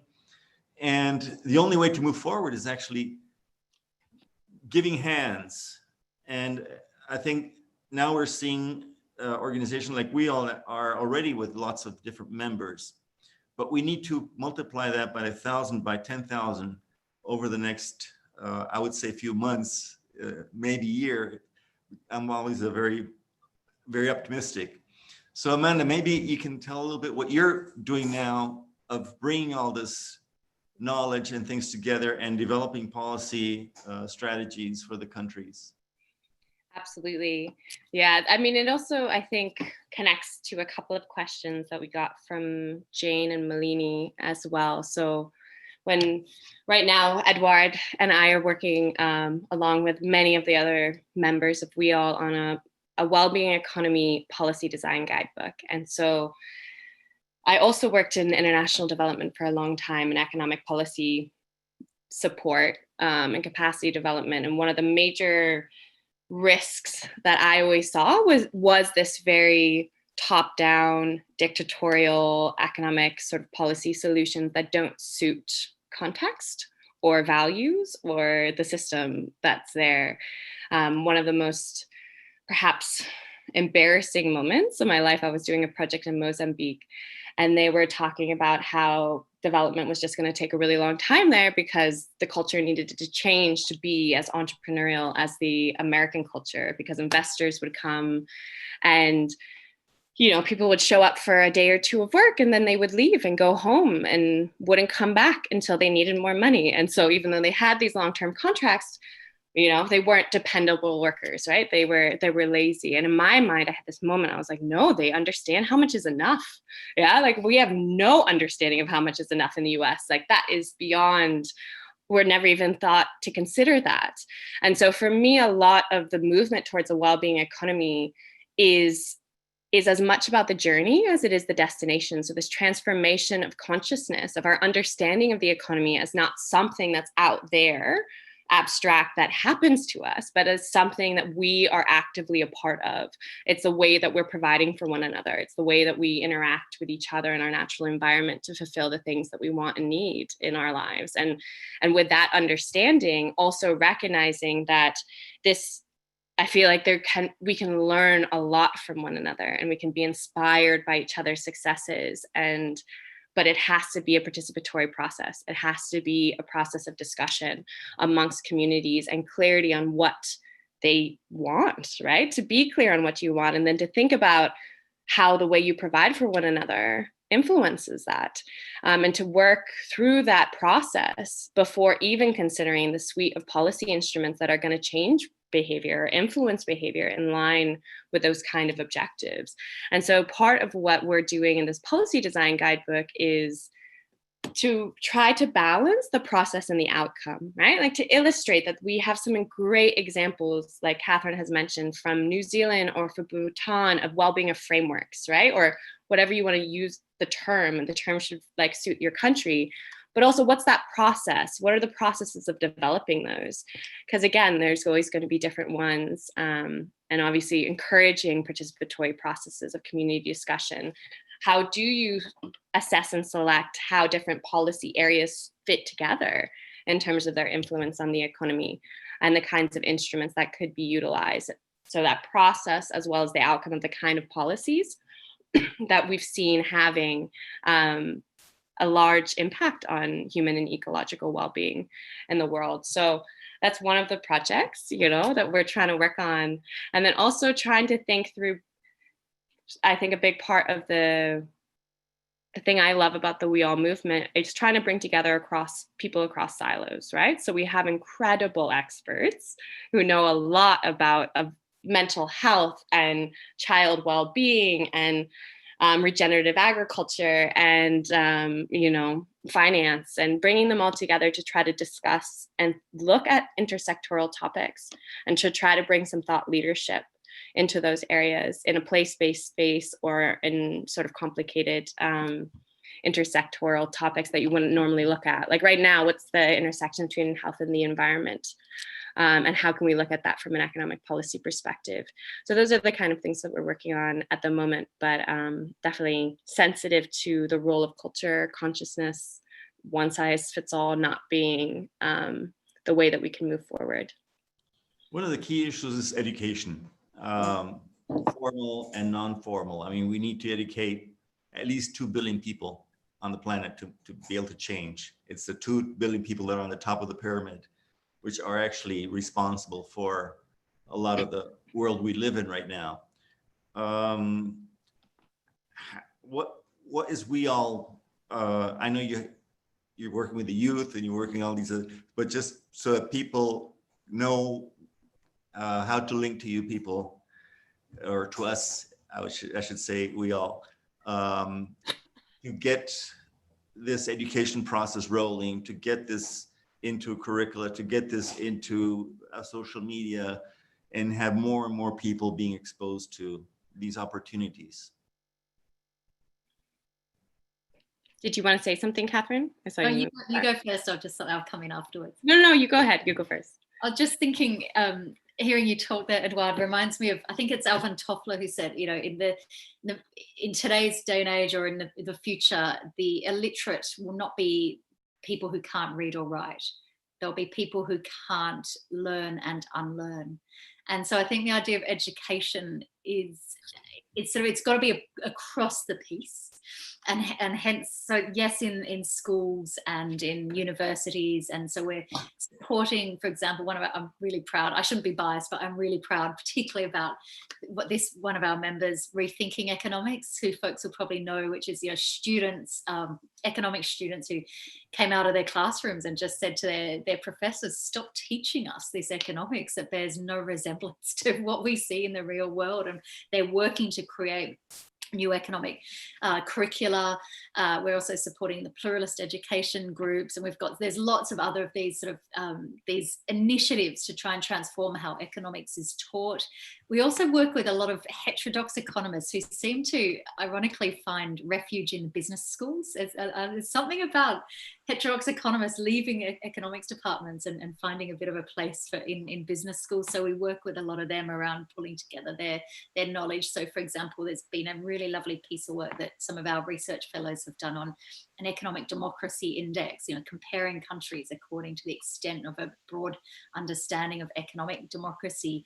And I would love in future, if we had resources, because we're still such a small team, for us to do work sort of really supporting all the collating and just really sharing and promoting all the different curriculums that are out there, whether it's MOOCs, whether it's accredited courses, all that different work, because there's a lot being done. But we're working with universities as well to help them rethink what their role is.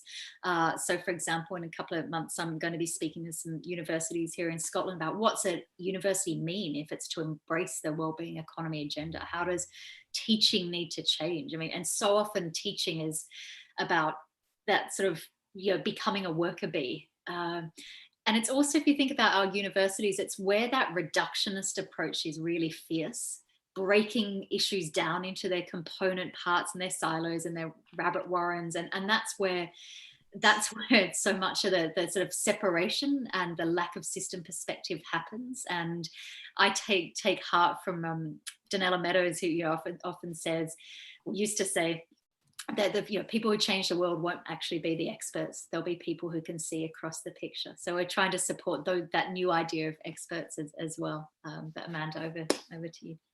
Well, we have good news because Jim and his team and I have agreed that Ubiquity University and University for International Cooperation will be launching this innovative transdisciplinary program.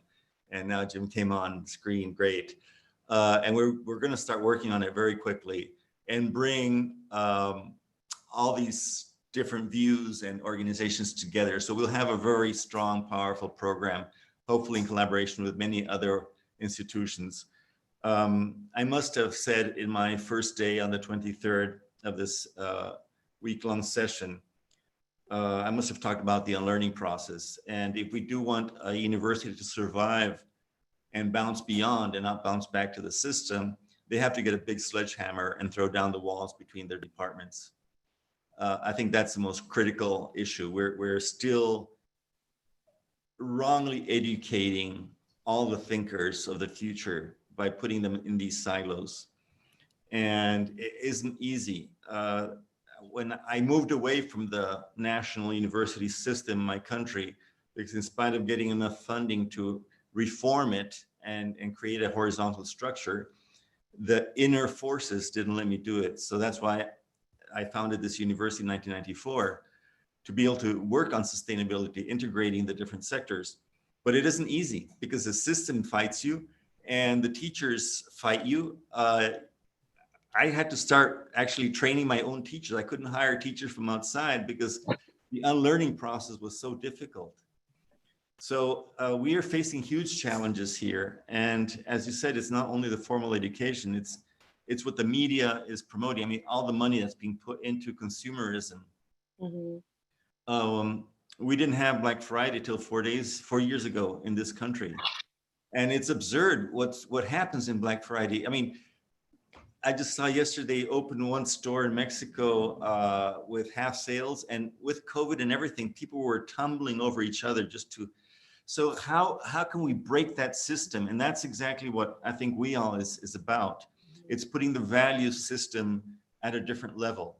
Mm-hmm. And we do need to go back to the spiritual component. I mean, that's what changes people in their hearts. And we need to give hope.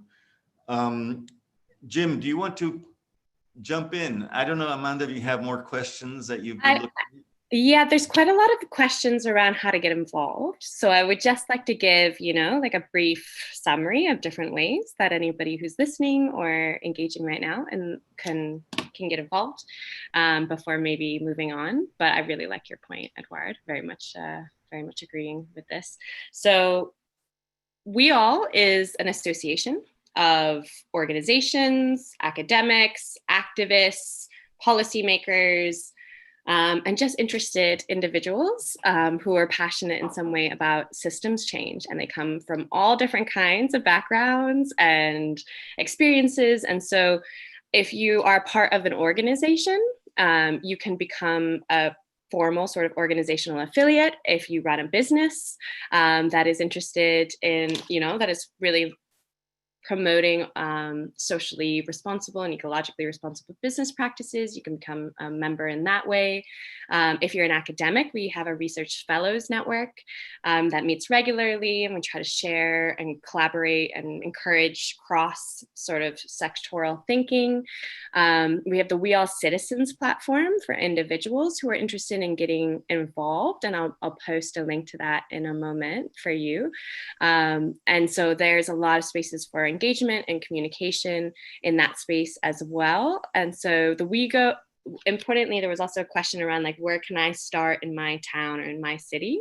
And so that's another really exciting area for engagement is the WeAll hubs. So one of my favorite things about WeAll, actually, so I've only joined about a year ago. So no, not even half a year ago, but it's a time-bound project. The idea is to do this for 10 years to instigate this movement and to try to instigate it in as many places and in many different realms as possible, and then allow it to do its own thing. Yeah, like not try to micromanage the change, but try to inspire the change. And so the WeAll hubs can be started in any place in the world. And it's just about bringing together, just like WeAll, different organizations, individuals who are passionate about these kind of issues and trying to invoke change in your community and your businesses and your policy making processes with that vision in mind. And so ultimately, there's a lot of information on our website that you can find more about hub development or the citizens platform or how to become a member. We really would love to have as many people involved as possible. And finally, I will say, I really appreciated Edward's point of how do you create connection across silos.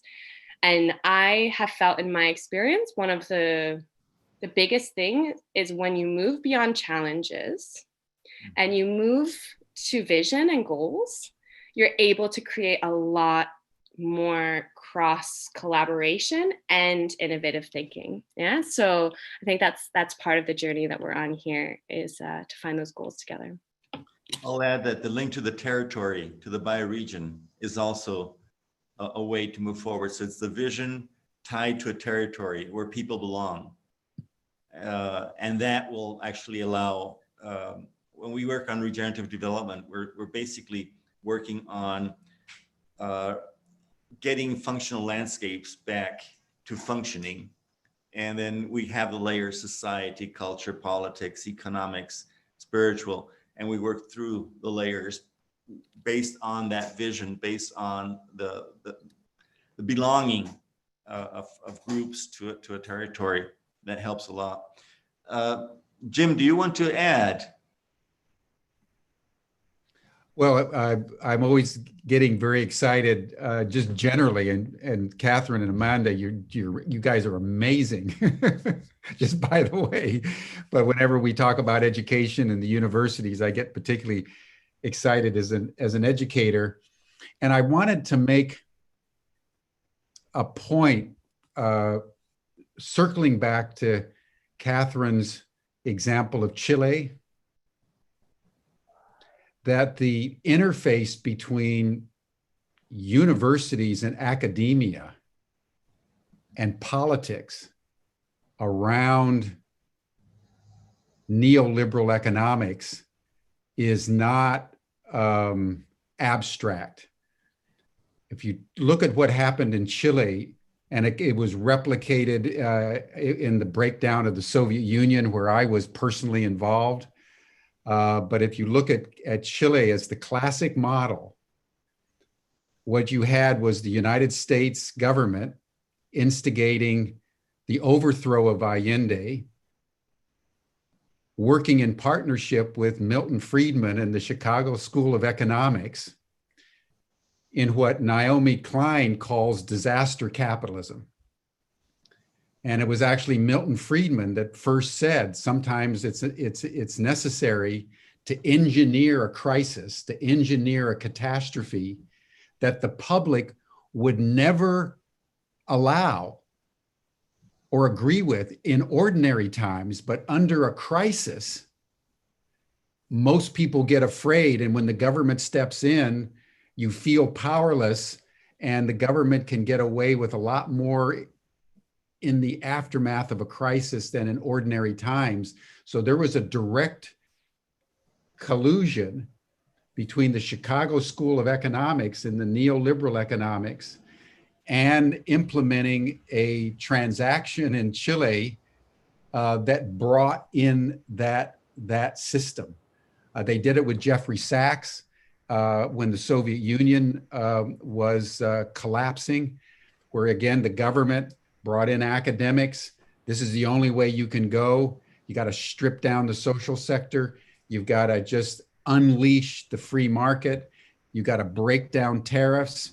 You've got to implement all kinds of draconian policies so that this alliance between academia, particularly in the economic departments in the United States and Europe, and I would say colonial policies in the developing world has been very, very strong. And again, it's Naomi Klein in her book, Disaster Capitalism Shock Therapy, as they call it. It happened in New Orleans in the United States after the big hurricane in the, I think it was 2004, where they came in just like they did in Chile and implemented massive changes in a city from which New Orleans has never recovered. Just like as Eduardo was saying, Chile has still not recovered. So anyway, I just wanted to make that point to fill out for the audience that this interconnectivity is not academic. And the reason why it's important, everyone, is it's happening again. We're now in a pandemic, and the governments are using the pandemic as a shock therapy to, particularly in the United States, we're seeing it now, whether it's in using massive coercive force to quell protesters that would have never been countenanced before the pandemic, but now is sort of what you have to do. It's happening in China as the governments are coming in with all kinds of surveillance. And it's something that we need to understand is sort of the foil for what you folks are doing so courageously.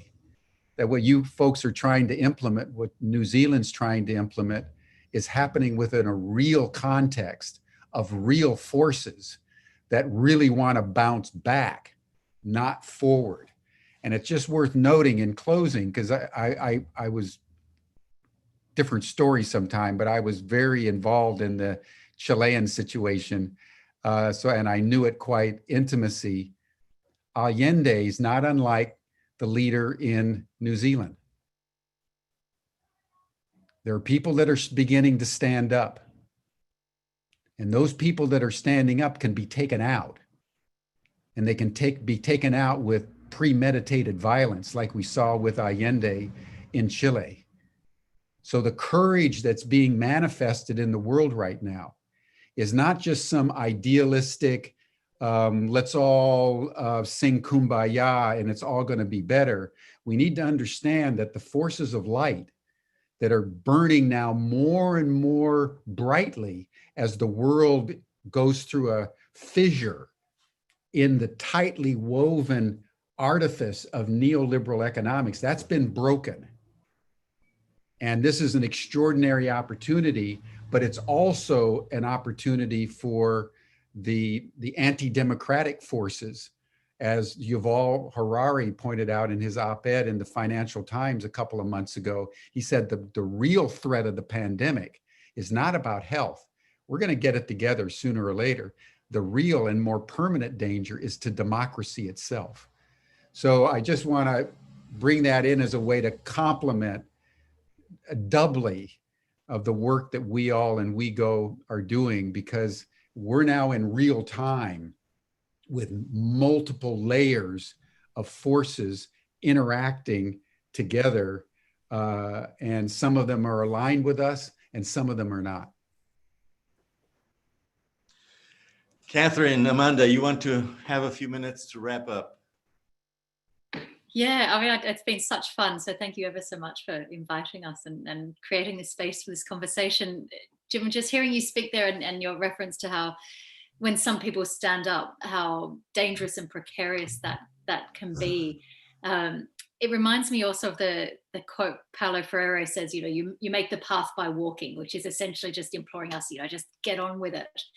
But I've always felt a bit uncomfortable with that, because if no one knows that that's a good path to walk on, and if no one follows you and knows it's a destination, the path will very quickly become overgrown. And I think that sort of brings us back to the onus of us as a community and as a movement to really support these pioneering initiatives. And I mean, I mentioned New Zealand's got an election. It's in September. It's not guaranteed that Jacinda will get re-elected. And so hence we need to really sort of take these conversations, and everyone listening here will have a sphere of influence and communities they speak to, and people that conversations they can spark. We need to utilize them to sort of break open those imaginations and build the demand for these policies, because until they do go up that Overton window, if you remember that cartoon I showed, they will be precarious. And I've always felt WeGov has felt so precarious. There was a moment last year when Nicola Sturgeon, who's the Chief Minister of Scotland, did her TED talk, and she talked about WeGov. That was probably the one 24 hours where I breathed out and I thought, it feels solid now. She's now done her TED talk on WeGov, but it still feels very fragile, because these political leaders are still going against the grain.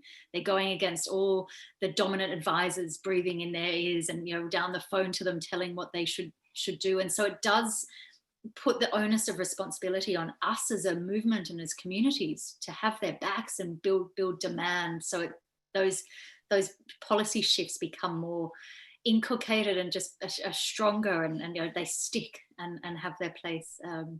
Loads more I'd love to keep chatting with you all about. So let's make this just part one. Let's have another conversation in the future. Amanda, over to you.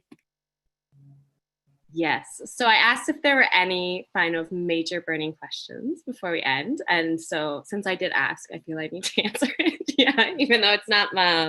So the question was around how can we use media and art and entertainment and culture as a way to deliver this message? Like these mediums that are also perpetuating the current economic system, how can we utilize them to sort of transform it into a well-being economy system? And so in saying that, that's so much of what the journey is right now. So there's the knowledge and there's the narrative, and they need to come together to sort of feed into this power base and to instigate the kind of changes we want to see. And it was something when we're still in the process of developing this policy design guidebook, but the first step of really discussing with the community, for example, around what their vision of well-being is, like what that looks like, what values matter for that, what that system of provision would look like, to not only express that in words, but to express it in art and in music and in other kind of mediums that connect with people, that inspire sort of the soul and that can create hope for and unification around an alternative, more positive kind of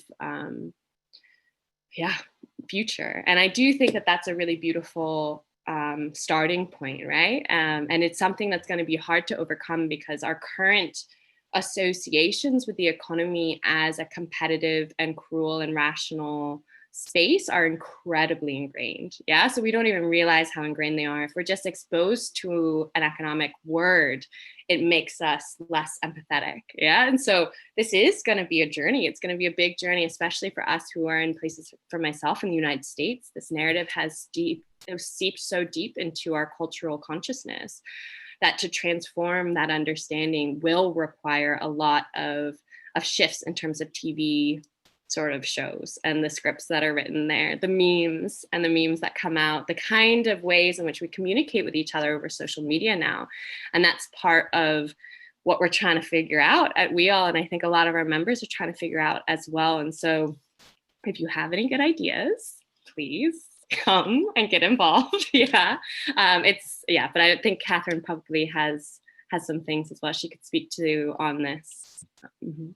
Just in terms of the role of art, I mean, I think art literally painting the picture of what a different economy looks like, and as Amanda's described, hearing voices and putting expression to that and helping us take that conversation out and show that it can be real and it's going to be awesome and brilliant and lots of fun. And I think the conversation around, you know, just transition requires a lot of art, but there's also something prefigurative about artists as well. I mean, I don't know any artist that goes into that line of profession or calling a vocation for money. It's all about purpose and alignment with values and listening to what, you know, listen to your heart, I guess, about what you most enjoy. And we need to also, there's a lot of good examples from the world of art, say in France, of collectively pooling risks in terms of social insurance and unemployment insurance and really supporting art. And so I think there's a lot we can learn from some of the thinking that's gone into making sure artists have a livelihood that we can apply across the economy, and in terms of, yeah, really celebrating a different way of doing work that comes from the world of art as well. I think there's layers of significance that we can learn from all different corners of the artistic world. Wow, what a powerful session. Jim, do I hand it over to you already, or is it still too early? Summarize, Ed, in any way you would like, and then I can take it. Okay. Wow.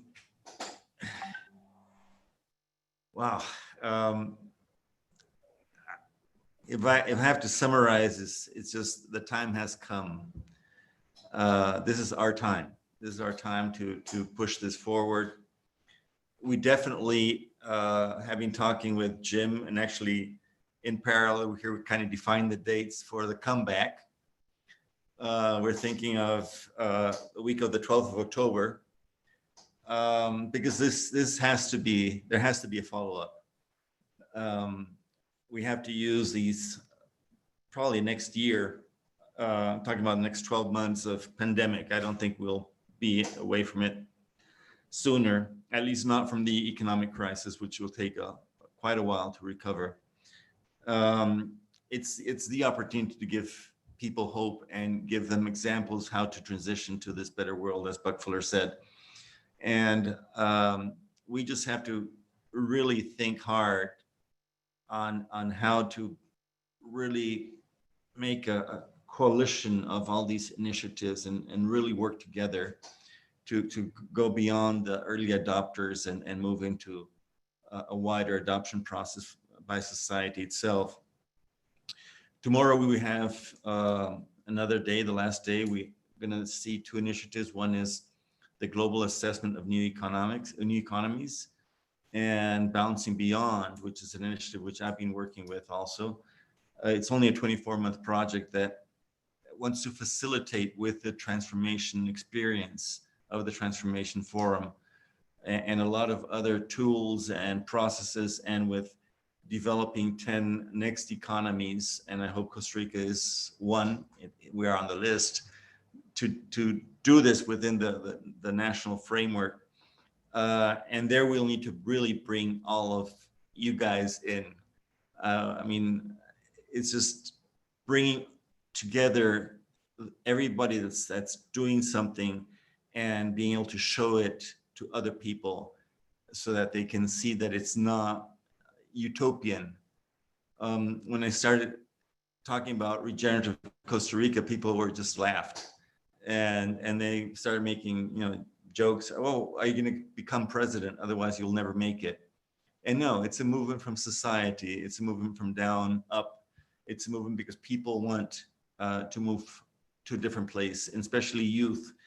They're already critically worried that they don't have a future. And if we can show that there is hope, nature has shown us in these months of vacation we've given it, how easily it's really willing to bounce back. to give us more abundance, to give us the services we require as humanity. Nature it's shown us a tremendous support by demonstrating how we can actually help bring it back by not damaging it, not by planting trees and by recycling bottles, but by really avoiding all the damage we're doing, and that taking these externalities into the main decision process. And I'm talking not only about human, but also about social externalities. We're seeing inequality grow so quickly. In my region, Central America, there are already 30 children dying per day of starvation. And every day that goes by, I feel like I have to do something. If we can save 30 children tomorrow, let's do it. And it's through these movements that we're going to get there. So I hope to see all of you tomorrow. And I hope to see Katherine and Amanda in October back with better stories, more narrative, and really moving forward in a bigger, even bigger alliance, a global alliance for this new future.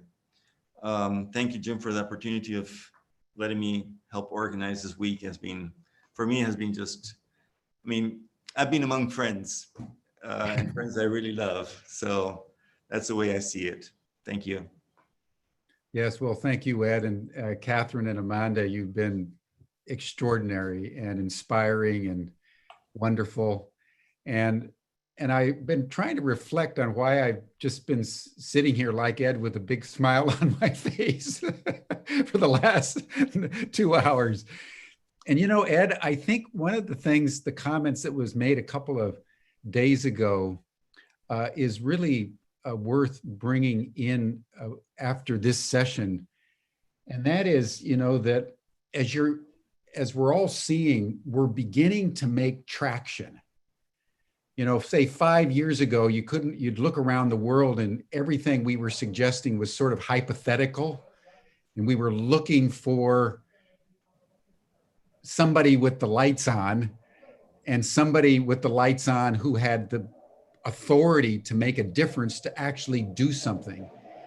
And if you look around the world today, as you two have narrated, countries now are beginning, like New Zealand, Scotland, Wales, other places, Amsterdam, Copenhagen, Cali.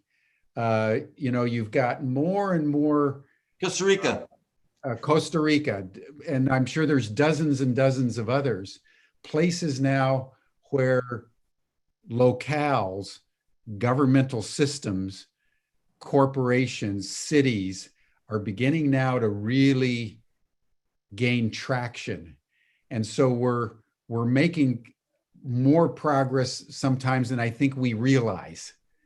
And I think the reason why you've been so inspiring today is because you're making that traction obvious to us. So I really want to thank you both. And that's one reason why Ed and I have agreed that we want to do this again in a couple months' time, because Humanity Rising is just ongoing. We made a commitment to ourselves, to the world, that as long as the pandemic unfolds, and it looks like, as Ed is indicating, it's going to be with us for some time, we're just going to keep broadcasting day in and day out.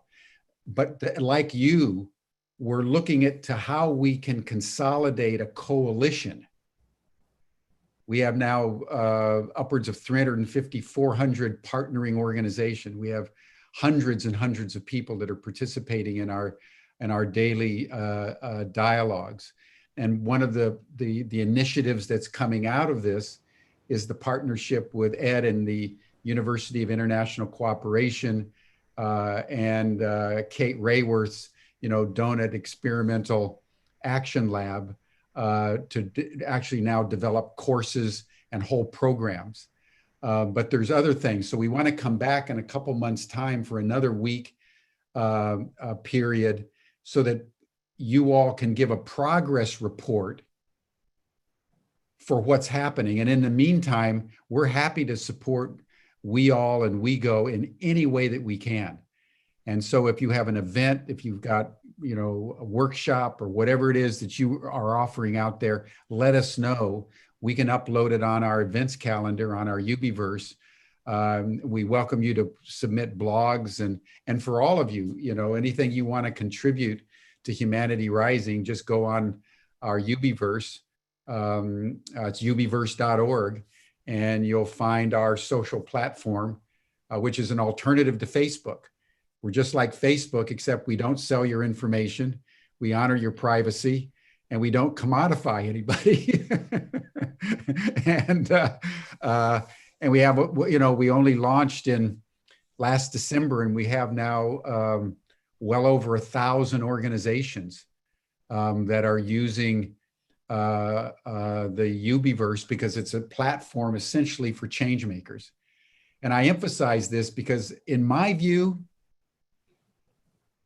I believe that the forces of neoliberalism see the handwriting on the wall, and it's going to be the empire strikes back.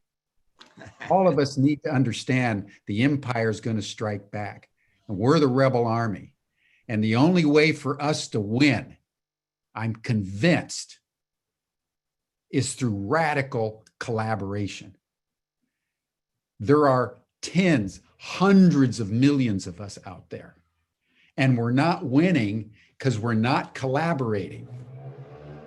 If we would all come together over the next several months, year, 2 years, as the crisis deepens, we expand our coherence as the chaos increases. That's what's going to make the critical mass of energetic difference to shift the chaos into a higher level of coherence. That's what Predistributions said. You got islands of coherence, which is what we're trying to nurture, but you've also got that rising sea of chaos. And if the coherence ends up being more coherent than the chaos is chaotic, it enables the entire chaos system to up-level. That's our challenge. And that's why radical collaboration is the goal. So I love what you guys are doing and want to support you in any and every way that we possibly can. And then tomorrow, we're going to bring this Ed Muller extravaganza to a close for now with day 7, where we're really going to look at how we bounce beyond. That's critical. What we've seen today is bouncing beyond. And so that's how we thought we would really end this program, with an inspiration of how we radically collaborate to move everything forward. Again, we meet same time, same station, 5 o'clock to 7 o'clock p.m. Central European time. And I just want to thank you, Amanda, Katherine. Brilliant stuff. Brilliant stuff. Thank you, everyone. See you tomorrow. Thank you so much for having us. Yeah. Look forward to working together. Yeah, absolutely. Yeah, definitely. Let's stay in touch. Yeah, thank you. Thank you for accepting this invitation. Bye, everyone. Bye.